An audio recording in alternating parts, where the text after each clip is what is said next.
one federal marshal, in fact, got a 14-year-old girl pregnant from the Philippines, and he married her, took his retirement, and left. He was 62, and she was 14. Well, this was just one incident of many incidences that were going on in that courthouse. But where do you take it? The judge has had these children in his home. Who are you going to report it to? Nobody. Wow. It's scary stuff, Roger. Well, I was working for a law firm out of Michigan, and this law firm wanted to fix a case, which they were notorious for fixing maybe 3 to 5 cases a week. And it goes on and on and on, drug cases most of the time. But they had this one case they were trying to fix. It involved a pedophile ring. And they engineered a site where they could get a judge that was also an addict of pedophilia. They could get him on camera. And so they did, and they photographed this judge in a sexual act with a little boy. And then those pictures were put in a folder, and one of the investigators that worked for the law firm called me, wanted me to back up. So I went with him down to Oakland Courthouse. We went in, the judge was in between cases, and he went up, and they knew each other, and he handed him the folder with the pictures in. The judge looked at him, didn't say a word, got white as a sheet, turned around and walked out of the courtroom. We went out front in the hallway, and a few minutes along the courtroom, here come the judge in street clothes with his satchel. Walked down, got in the elevator, and no more got in the elevator. And the guy I was with, Bernie, says, well, I guess maybe he doesn't want it, and that's all he got out. Boom. He said, let's get out of here. He just killed himself, and that's exactly what he did. And you can verify it. You can check it out. I think it come out in the news that he died of natural causes at his workplace. But it's bad. It's really, really, really bad. I don't have a drug addiction. I don't have an alcohol addiction. I don't have a gambling addiction. I've never, and that's what bothers them. That's what really tears them up. In fact, I don't even take prescribed pain medication. I've had a broken back. I've had a broken sternum. I've had a shoulder separation, all in mysterious accidents since 2012. Car accidents. They really try hard to stick that a label on you, whether it's drinking or drugs or whatever, they really try to get that label to stick. And you ought to get a copy of my NCIC. You fall over backwards. Yeah. So extremely dangerous. Do not approach. They did a danger assessment on you, apparently. Well, whatever they did, it's up to them, I've told them to their face. I said, hey, I've got no grudge against you guys. I'm sure that all of you aren't involved, but just remember that I am a good guy, and I will, and let me know so I can get a fresh array of soaky panties and KY jelly and bonbons for you, and I'll give you can all take your pick when you come to visit me. Oh man. I have a question for you. And it's off topic. It's a random question, but you know about the FBI. Do they use psychics sometimes on their cases? Why would you ask that question? I'm just curious. All right. While I was locked up, I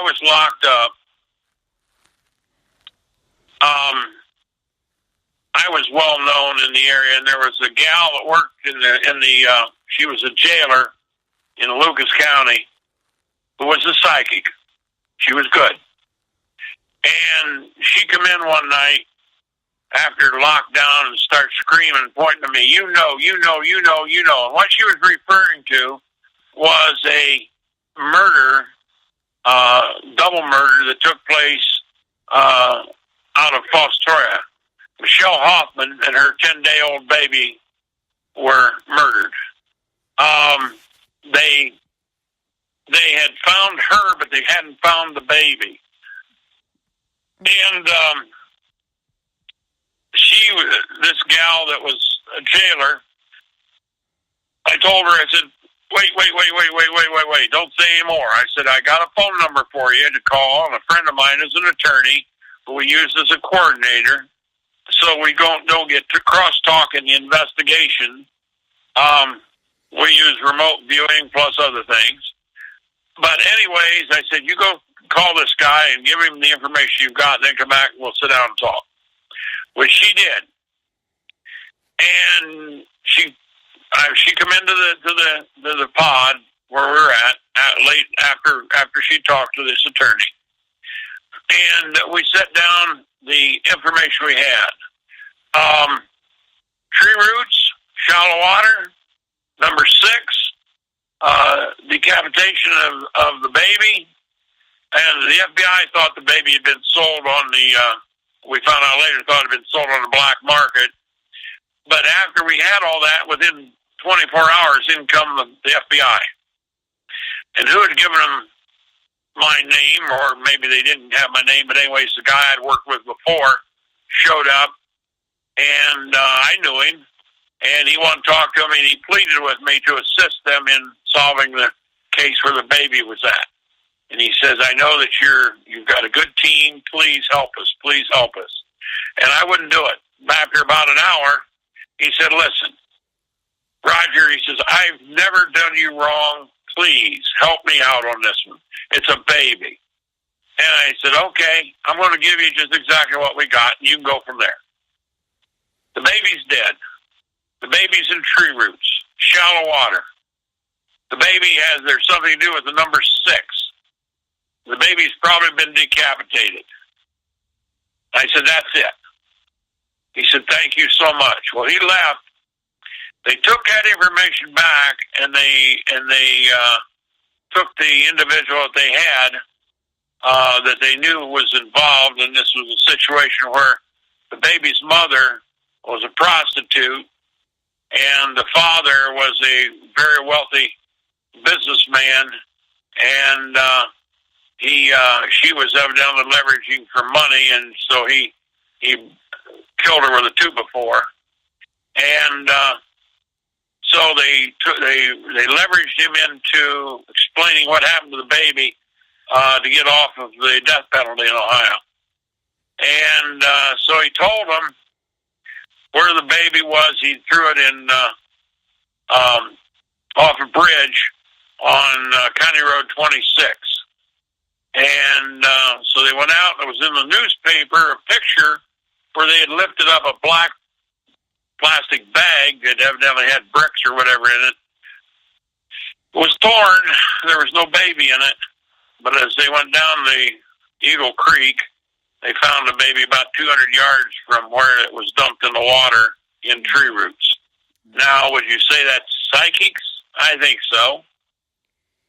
Yeah, I've just been kind of, I do a lot of research, and I've been looking into, some of the psychic aspect of it, and it's very fascinating. It's got to be extremely hard, the work that these men do and you do, especially involving children. Thank you for everything. Thank you for coming on tonight. All I can say is that people should recognize children have no one defending them. Children are at the mercy. If you have a child, God bless you. Hopefully you can get them through without being exposed. But law enforcement, they could care less about your kid. They could care less. You have to protect your children. That's it. You have to. And at my age, what are they going to do? Take my birthday away? I've been assaulted. I've been threatened. I've been lied about. I've been shot at. Building burnt. What more does it need for somebody to do something? And the latest thing is I've had 10 vehicles since 2012, 10 vehicles stolen. And there seems to be no justice because even though I have titles to those vehicles, 2 motorhomes, an enclosed race car trailer, I have titles to that, law enforcement says that titles aren't proof of ownership. Now, and the individual that stole 6 of them, outright knowingly stole 6 of them, he had a storage lot that was storing. We reported him. He is a guy by the name of Charles Brian O'Neill out of Fostoria High. He was originally from North Baltimore, but he was charged last February for pedophilia. They caught him with over 1,000 pictures of children from 3 months to 12 years old. And, at his trial, wait a minute, there hasn't been a trial. Passed the Speedy Trial Act. Nobody knows where he's at. What do you think's going on? Well, under the Trump administration, we're seeing a lot more convictions and indictments. At least I know I'm seeing a lot more come across my desk. So hopefully there's some light at the end of the tunnel. It's the bottom of the hour, and I have to get going because it's a school day. So, but I thank you so much. God bless you. Take care. Yes, thank you. And I'm going to be posting links to Roger Tanner's story in the comments and sharing them on the Porthole to Justice page, the new blog page on Facebook and YouTube. You can join my new YouTube channel, Porthole to Justice.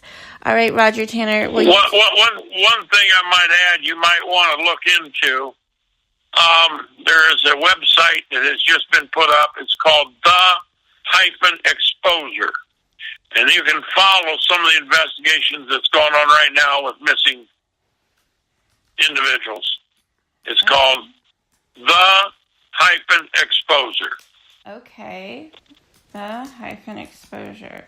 All right, I'm looking that up right now. Well, thanks so much, Roger, and I will be in touch. Thank you. God bless. You have a nice night. God bless. Thank you. Okay, guys, that was Porthole to Justice, the window to the truth, off the cuff this evening. It was kind of on the fly, but thank you for joining me, and you can tune in and subscribe. I got tongue-tied on Spreaker.com. You can subscribe to the show for free and join the live chat and get email updates of when I go live. Also, I am on Twitter, Instagram, and Facebook, and I just started a YouTube channel on YouTube, the Porthole to Justice. All right, you guys have a great evening, and stay tuned.